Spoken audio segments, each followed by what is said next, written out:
오늘 우리에게 주신 하나님의 말씀은 누가복음 1장 26절에서 38절입니다.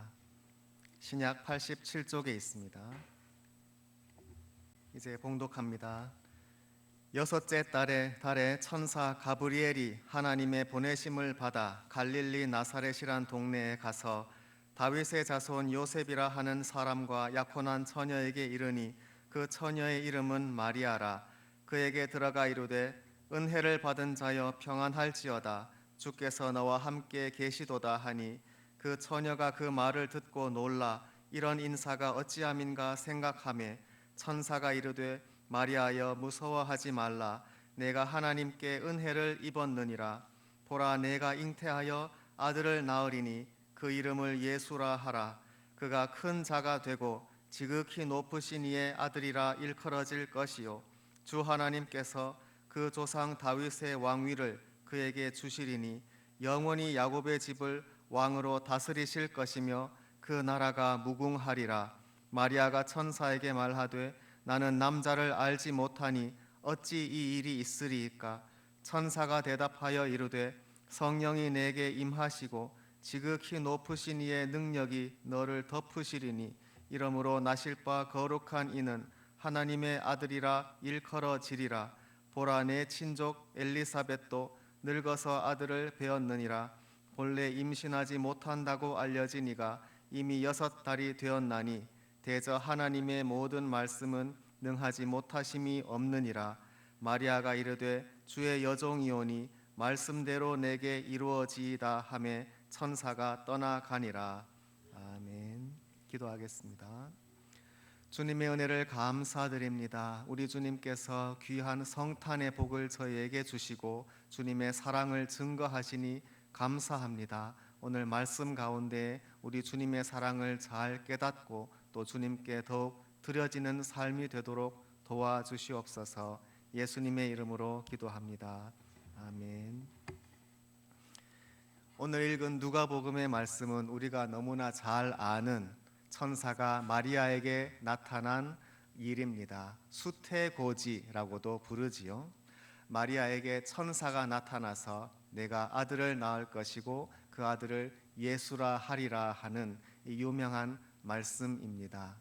마리아는 교회 역사에서 하나님의 어머니라고 불렸습니다. 마리아를 가리키는 공적인 타이틀 가운데 하나님의 어머니라 그래요. 사실 논쟁이 있었습니다. 마리아를 그리스도의 어머니라고 하면 되지 않느냐. 사실 그거는 당연하지요. 그리스도의 어머니인데 하나님의 어머니라고 할 수 있느냐. 그런데 논쟁 끝에 하나님의 어머니라고 할 수 있다고 결론을 내렸습니다. 왜냐하면 예수님은 하나님이시기 때문에 그 예수님을 낳으신 분으로서 하나님의 어머니다. 그런 공적인 타이틀을 드리는 것이 합당하다고 결론을 내렸습니다. 예수님의 하나님 되심을 우리들이 온전히 인정하는 것이지요. 사실 한 사람에게, 한 여인에게 그와 같은 타이틀을 드린다고 하는 것은 너무 대단한 일이 아니겠습니까? 그러면 이 마리아가 어떠한 사람이었기에 하나님의 어머니라고 하는 이런 놀라운 호칭을 갖게 되었는지 우리들이 살펴보면 좋겠습니다. 오늘 마리아에게 나타난 천사의 그 메시지, 그리고 그 놀라운 말씀을 들은 마리아의 그 응답과 태도가 어떠했는지 오늘 한번 살펴보면 좋겠습니다. 26절의 말씀입니다. 여섯째 달에 천사 가브리엘이 하나님의 보내심을 받았습니다. 여섯째 달이라 함은 가브리엘이 먼저 세례 요한의 아버지가 되는 사가랴에게 나타났지요. 그래서 사가랴에게 아내 엘리사벳이 아이를 낳을 것이다. 그래서 잉태되었습니다. 그로부터 여섯째 달이 지난 것입니다.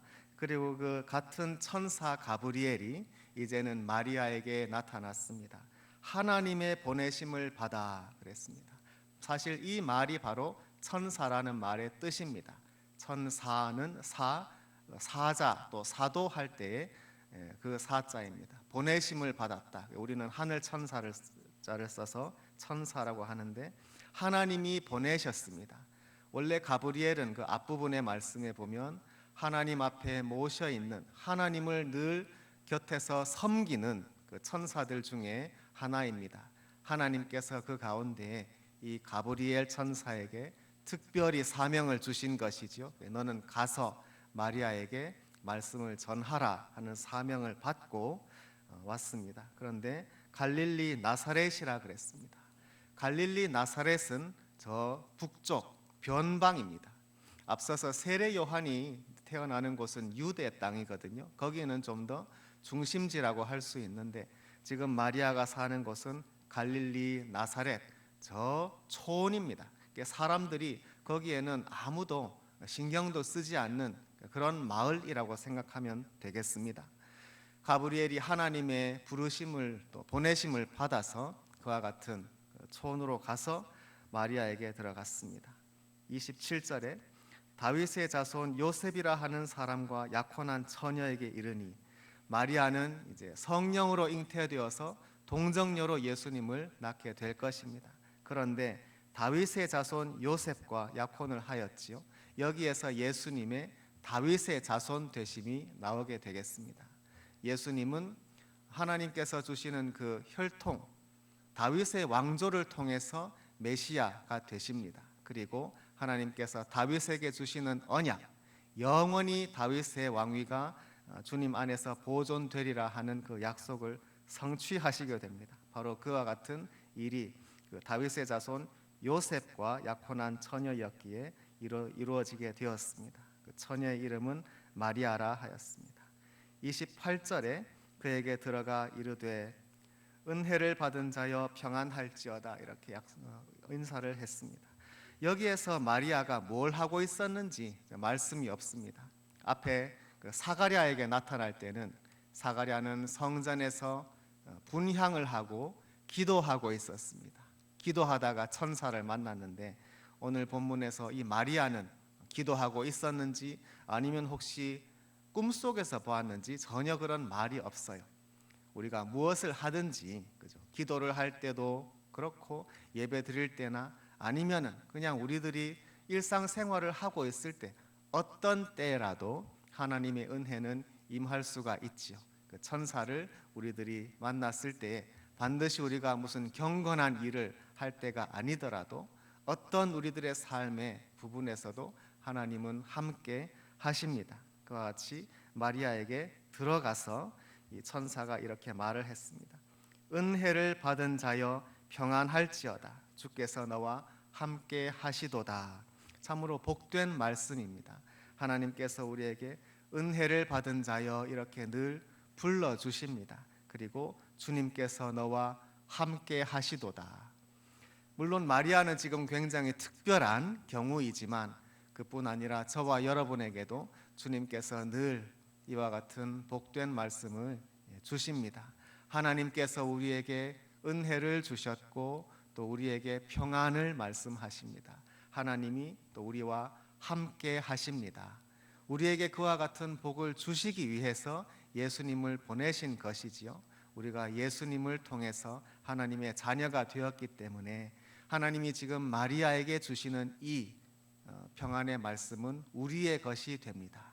우리들도 주님 안에서 은혜 또 평강을 받았고 하나님이 우리와 늘 함께 하십니다. 이와 같은 복이 우리 모두에게 있기를 간절히 바랍니다.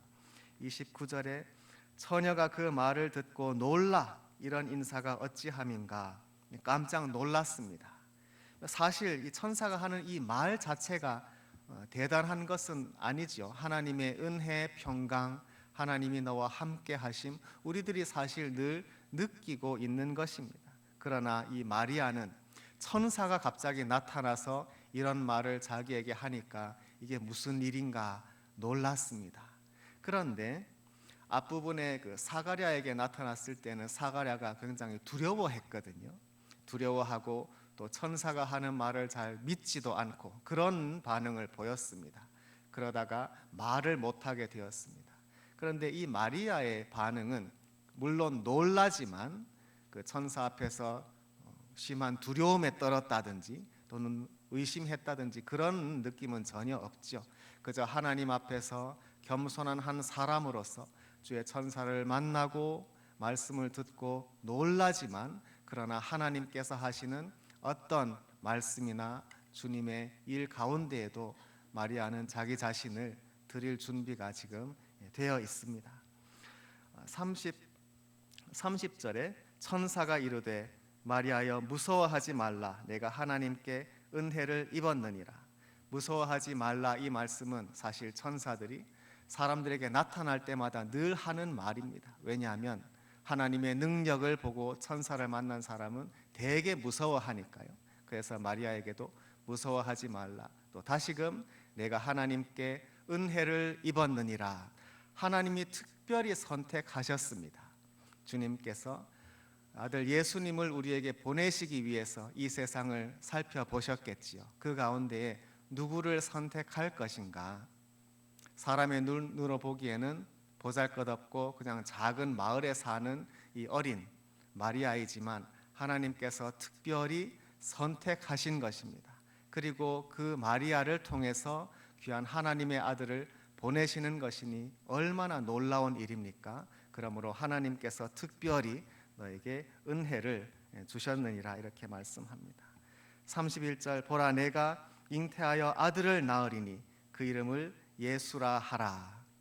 아들 이름을 이미 하나님께서 지어주셨습니다. 예수 그 이름은 구원이라는 뜻이죠. 우리를 구원하실 분.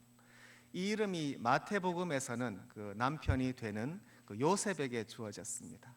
그런데 이 누가복음에게는 여성인 마리아에게 하나님께서 직접 이 말씀을 주십니다. 아들을 낳으리니 그 이름을 예수라 하라. 32절 그가 큰 자가 되고 지극히 높으신 이의 아들이라 일컬어질 것이요 주 하나님께서 그 조상 다윗의 왕위를 그에게 주시리니. 그 낳게 되는 아들이 얼마나 위대한 크신 인물이 되는지 모릅니다. 지극히 높으신 이의 아들이라 일컬어질 것이다. 다윗의 왕위를 주신다. 이것은 놀라운 말씀입니다.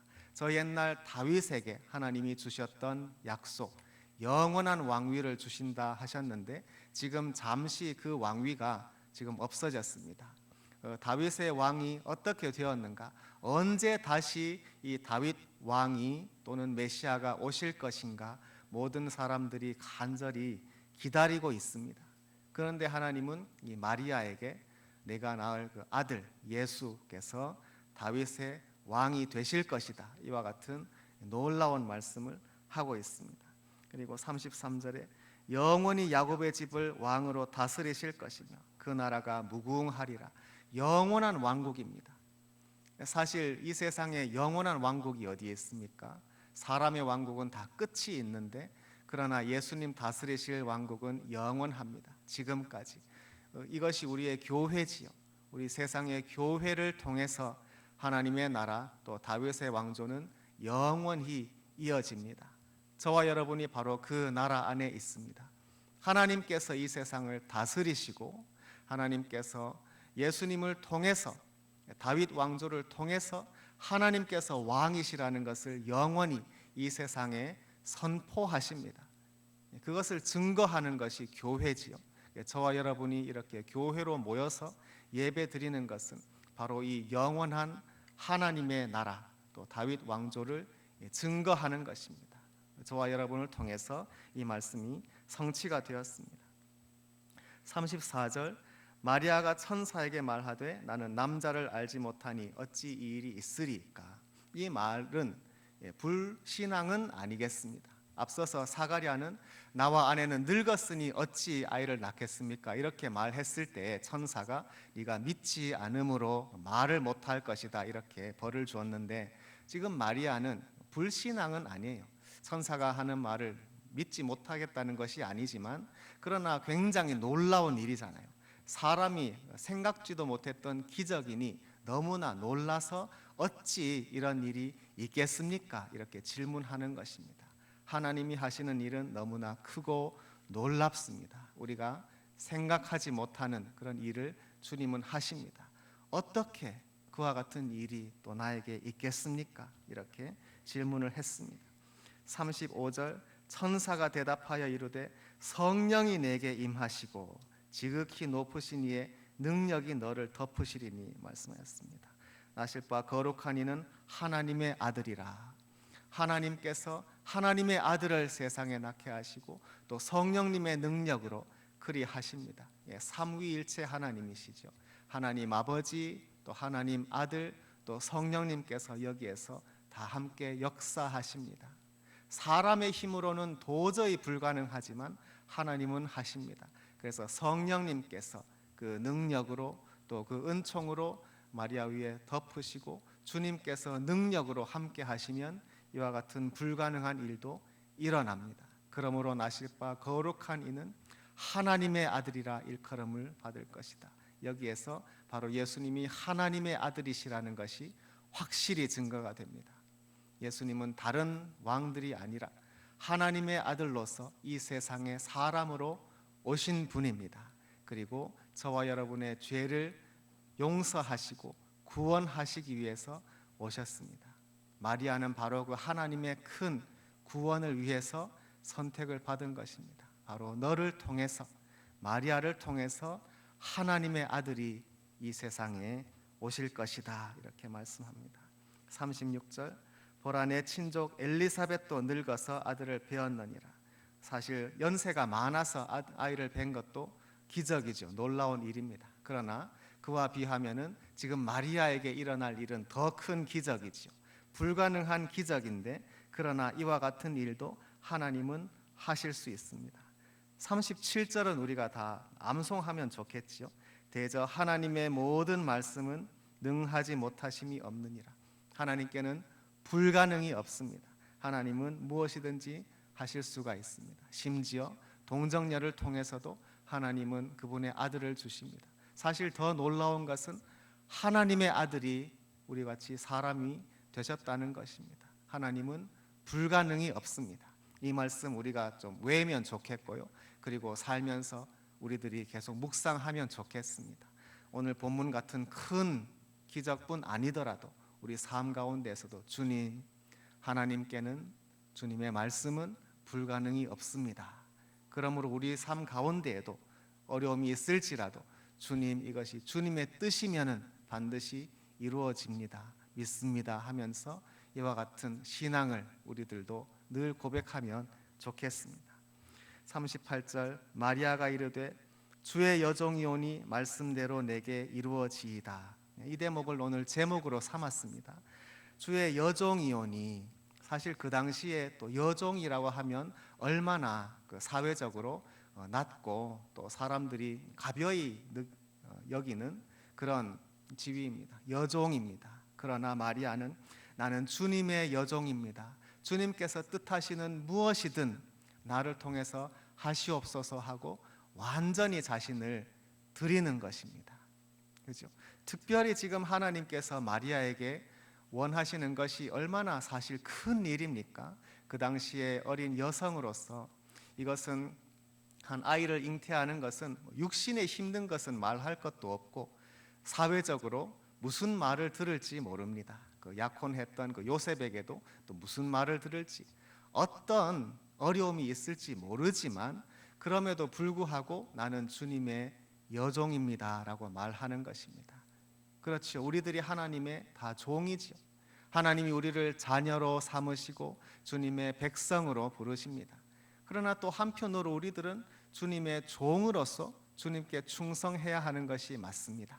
그러므로 하나님이 우리에게 원하시는 것은 내가 어떤 어려움이나 고난이 있을지라도 주님께 이렇게 고백하는 것이죠. 주님, 나는 주의 종입니다.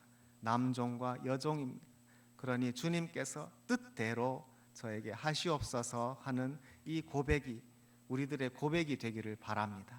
주의 여종이오니 말씀대로 내게 이루어지이다. 오늘 제목이죠. 하나님의 말씀은 반드시 이루어집니다. 그런데 주님께서 우리를 통해서, 나를 통해서 주의 말씀이 이루어지이다, 이렇게 고백합니다. 하나님은 지금도 이 세상에서 하나님의 말씀을 이루어 드릴 주님의 자녀들을 찾으시지요.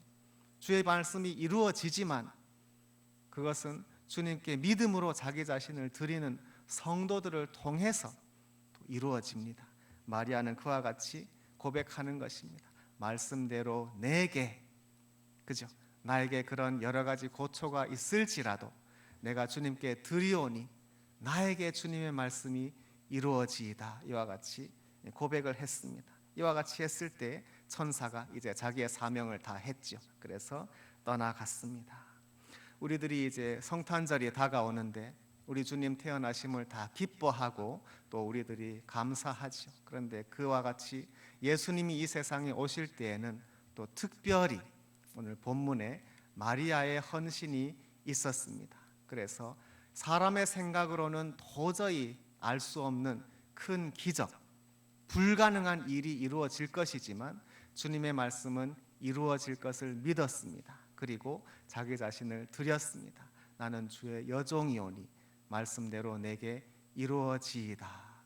저와 여러분도 우리 예수님께서 이 세상에 오셔서 왕으로서 사람들에게 인정받으시는 그 일을 우리가 다 간절히 바라지 않습니까? 그렇게 되기 위해서 저와 여러분도 주님, 저는 주님의 종이오니 말씀대로 내게 이루어지이다 하는 그와 같은 고백을 드리는 우리가 되기를 간절히 축원합니다. 함께 기도하겠습니다.